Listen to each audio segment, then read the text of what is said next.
great day has arrived. Dredge number 1 is completed and ready for work. The official opening is an occasion for celebration and festivities. The floating monster's arrival from civilization thrills the Kanaka as much as the white man, and he throws himself into his task with zest.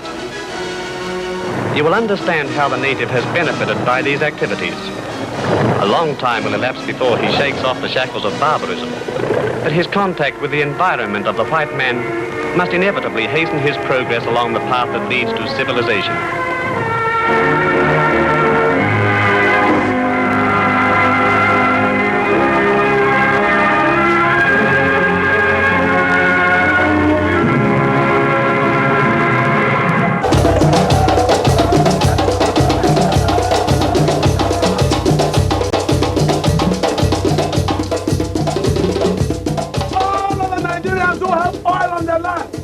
Must get up now and fight for their rights. They must fight for their rights. Join the Ogoni people, because the Ogoni people know what is right.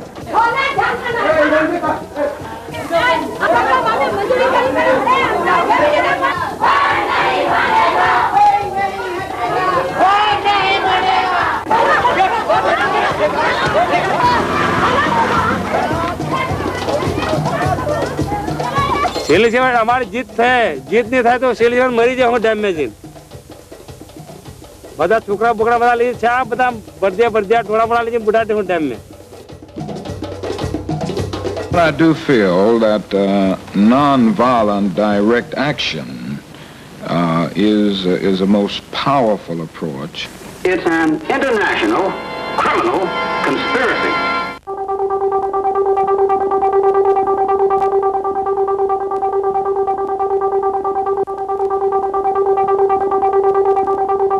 They came in from the ocean. They came in from the ocean without any. Chaos and near panic in the world. There's been chaos and near panic in the world's.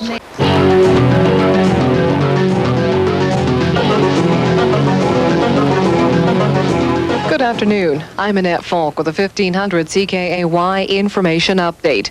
With 5 more arrests in the Walburn Valley today, a Fletcher Challenge spokesman says the company is running out of patience.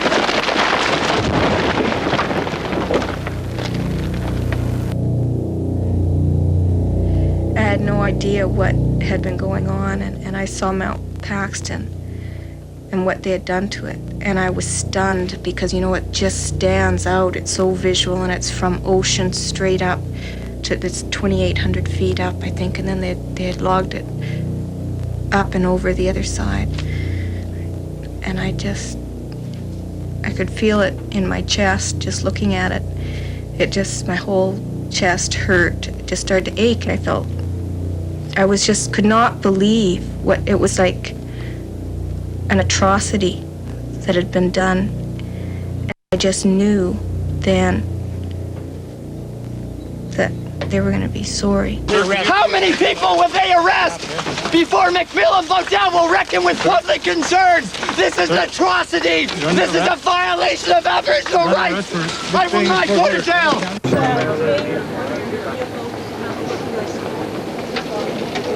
Jesus Christ. Oh. Right on. It really is irreplaceable. There's nothing like it. Some of these trees started growing when Columbus landed, for Christ's sake, you know. And they're just pulping these for toilet paper. It's ridiculous.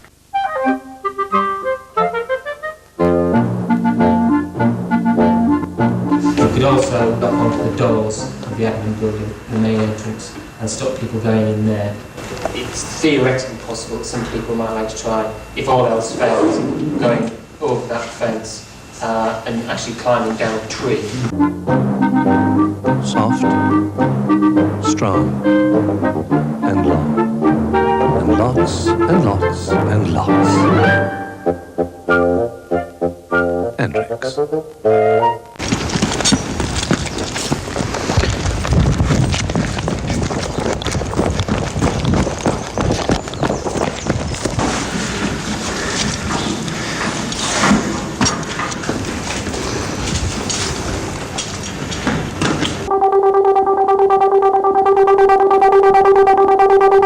arrests came as protesters burst through police lines outside the Scott Mill at Northfleet near Gravesend.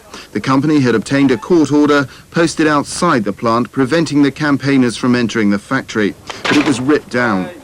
The protest was part of an international day of action against the destruction of temperate rainforest in Canada. Certainly this sort of group, I don't think does anything for the cause of conservation. They've been threatening illegal protests, they've been threatening to shut down our mill. It's an international criminal conspiracy. We are going to ram you. Stand clear.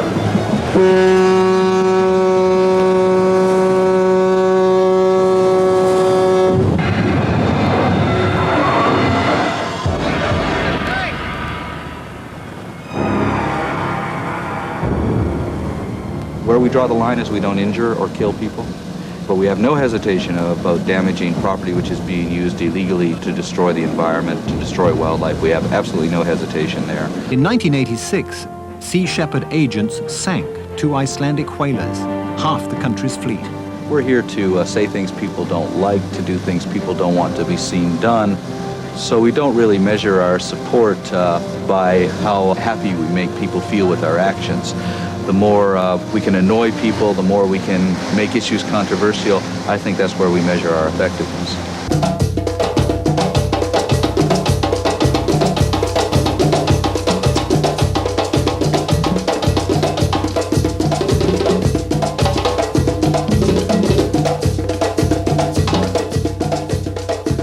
We have to be very careful to make sure that that style of anti-environmental action does not actually get misrepresented as something which the environment movement supports.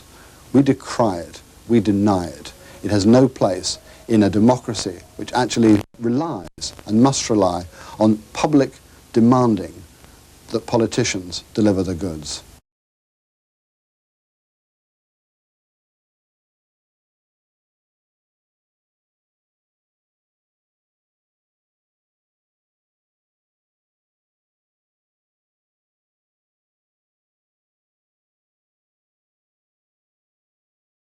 Greenpeace and Friends of the Earth have got their position, but they seem to be going more like the big multinational corporations, the way they organise themselves and everything. Like I used to work in shops as a salesman, and we used to get like directives from head office. We'd have a new promotion, and we never really got any say in it. And it seems like it's the same with Greenpeace and Friends of the Earth to me now, that, you know, it all comes down from head office and then out go the troops. The organisation and things is in danger of becoming just like the people that they're opposing. One of WWF's greatest achievements has been to put complex environmental issues near the top of the international agenda. And strong economy.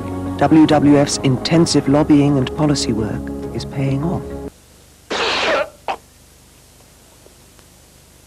Damn it. We're coming into the era when we no longer trust the system, and the system has failed, and there's no way you can beat the system within it. All my life I've been a very sort of respectable middle-class citizen. I've just seen what we've said ignored or distorted, more to the point, and I've seen and heard the ministers tell the lies. It's we Conservatives who are not merely friends of the earth, we are its guardians and trustees for generations to come. We've all tried going through the official channels and no good comes of it, so then you've really got to take stock and actually say, no, I'm going to try and do something personally to stop this rather than relying on the government or something like that. Non-violent direct action is a most powerful approach. At Golden Hill, Bristol, protesters occupied the site after the planning process gave them a supermarket they didn't want. On behalf of the Sheriff, to enforce the High Court order and require you to move.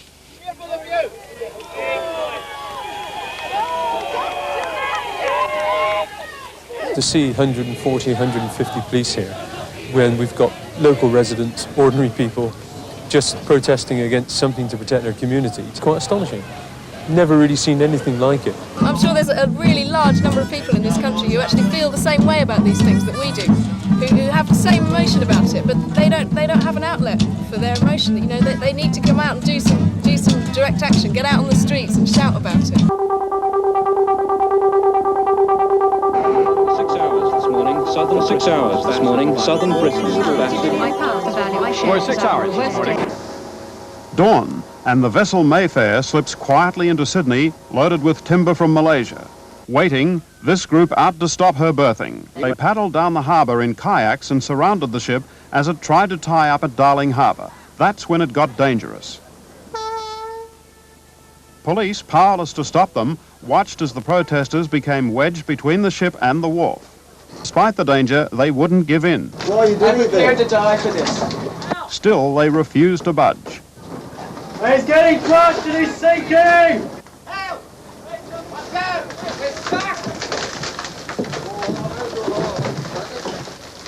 The world's rainforests are 30 years from extinction. Clearing the paddlers didn't solve the Mayfair's problems. Wharfies threw their weight behind protesters by recommending a 24-hour ban on unloading the ship from first shift tomorrow. All these actions taking place today will be repeated or reported in history books later on, because the rainforests are a great asset to the world. They cleanse the air, and we just totally destroying them is of no benefit to us.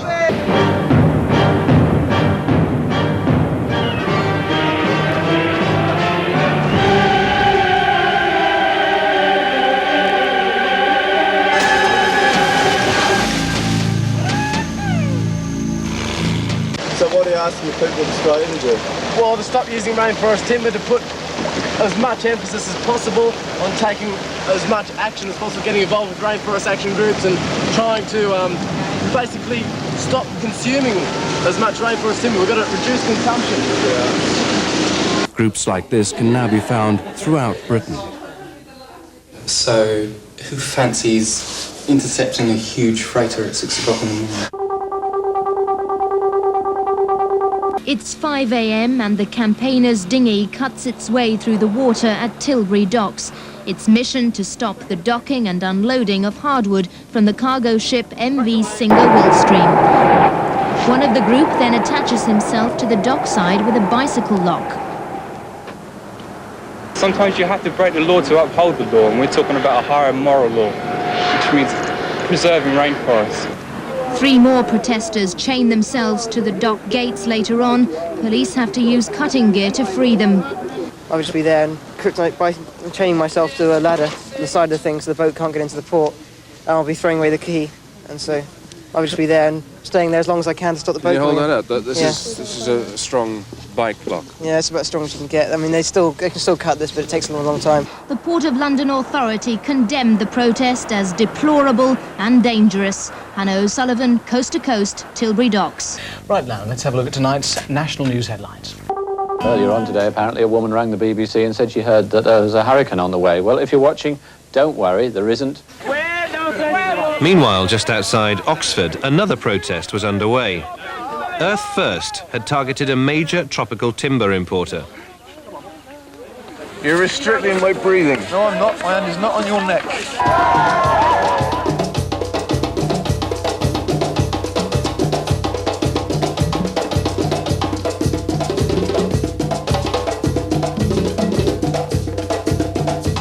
Inspector Steve Wilson said 20 police officers were at the depot. He said... I'm absolutely delighted with today's events. I mean, initially we were caught a little bit off guard in that people sort of turned up in a large number and actually took over the premises, which we were assured that wasn't going to happen. But having said that, no damage has been caused, no arrests have been made, no confrontations whatsoever. There's been a lot of useful dialogue, and it's a shame that more demonstrations can't take place like this. There's no future in mahogany. It's going to end one day. If not today, then it's going to finish in 5 years' time. What happens then? Because they can't earn a profit while they're alive. They don't want to know about it for the future, do they? Earth First won the day. They closed the plant, the workers were sent home on full pay. Do you have any sympathy with what the demonstrators are trying to do? None whatsoever. We'd like them to come out twice a week, because actually the management then would actually realise what actually is going on in Brazil. We just want the message to be got across to the public, and this is actually the only way we have of doing it. It's really powerful. It's a message that goes out. We do big banners, we make noise, we stop places from working, and we're just visual all the time. The demonstration. Grim warning. The climate. The protest. Damage to the occupation. The demonstration. Protesters. People who live. Stop a ship. Others blocked of mahogany. Direct action.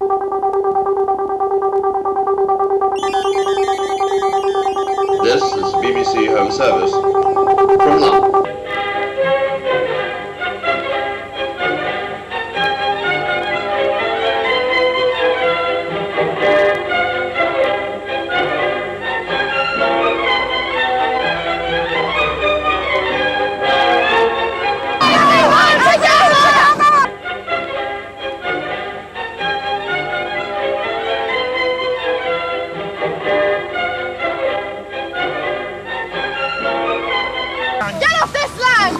Just fuck off! Twyford Down is one of the most beautiful corners of England. Legendary last resting place of King Arthur, these rolling hills are rich in rare wildlife and archaeological remains dating back more than 4,000 years. Please leave the site now. But today, bulldozers are digging a massive trench 400 feet wide and 100 feet deep through the heart of this ancient down. This place, which inspired Keats to write of the season of mists and mellow fruitfulness, will soon, if the government has its way, be sacrificed to the onward march of the M3. Well, we'll just defend it as best we can, you know, legally and non-violently, in a humorous way, you know, as well. You know, try and keep this light.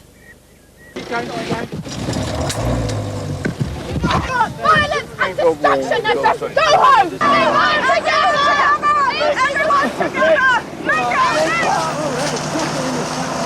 Everyone together! Other one. Say that. Keep it coming. Come on, you boys. Keep moving. Come this leg, please. I'm under the well! Come on. More here. Hold in there. Doesn't need to film. Okay, go. Keep going, keep going. You can't build roads, you can't make scrambled eggs without breaking eggs. And that's the same position with building roads.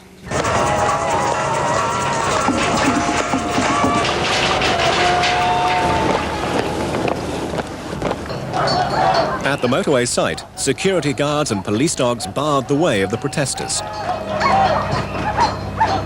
But by sheer weight of numbers, fences were broken down and the demonstrators surged in. This is going to really inspire people, and you know, the money and the time and the aggro that they've got, they wish that they'd never bothered. I think they do wish that they'd never bothered. And they're going to come across us all the time. You know, we'll really be something to be reckoned with, and we'll be admired for what we've been doing and what we're going to do. We're a strong people, the Dongus tribe. There will be a more than doubling in the amount of traffic nationwide by the year 2025. Now, I've done a little calculation of the amount of space that would be required to park an extra 27 million motor vehicles. It turns out that it would be a queue of parked cars 100,000 miles long, or a new motorway from London to Edinburgh 257 lanes wide. There are plans to widen the M1, M2, M3, M4, M11, M23, M40, the A1M1, A2M2, and of course the M25. I think we should start from a position that we're not going to compromise, rather than like if you get groups to object to a road building scheme, they straight away come up with an alternative. It's about time that a group turned around and said no alternative. The alternative is no more cars, cut the cars down.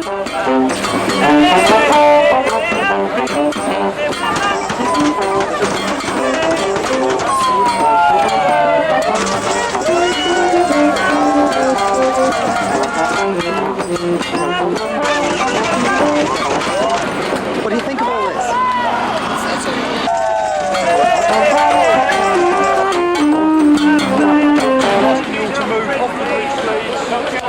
Otherwise you will be liable to arrest.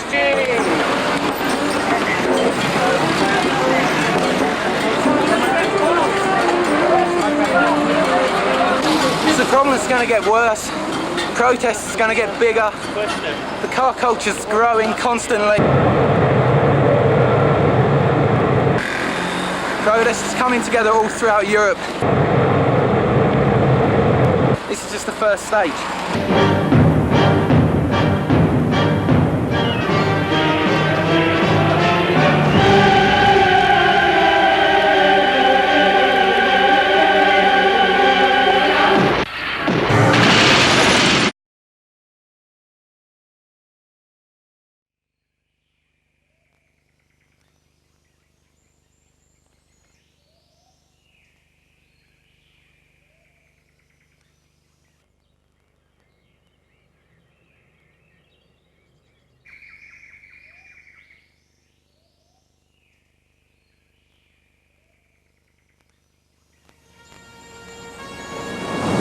be a royal pain in the rear end to people today, but I think we make great ancestors because from a vantage point of hundreds of years in the future, this will be the generation which destroyed the planet for the future. And the only people who are going to be respected are those people who have actually done something to salvage this planet for the future. Stained with blood. That's blood. You know what blood is?